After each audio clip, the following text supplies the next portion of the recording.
warahmatullahi wabarakatuh. My name is Omar Khalid Nasralla. Today I'm going to read the story Growing in Place. Talking Root. How could two different things have the same name? Emma Lucy Brown might have wondered that as a child.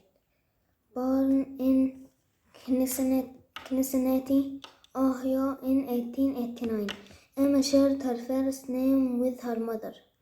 To avoid confusion, she used her middle name, Lucy. Naming things correctly became the basis of her life's work on plants. Even as a child, Lucy was interested in plants. She often joined her older sister Annette and their parents on energetic walks through the nearby woods. Lucy enjoyed all the plants and wildflowers. Some seemed to shout at her with their wild colors.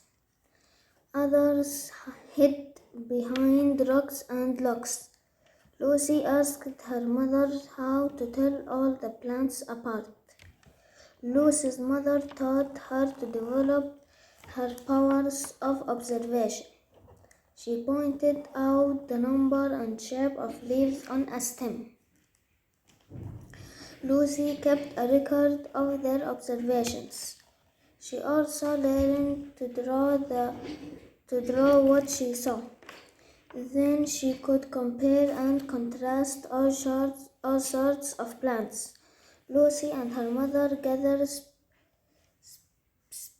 specimens for their herbarium, a collection of dried plants. They preserved leaves and flowers between sheets of paper. Lucy became more and more interested in botany, the study of plants.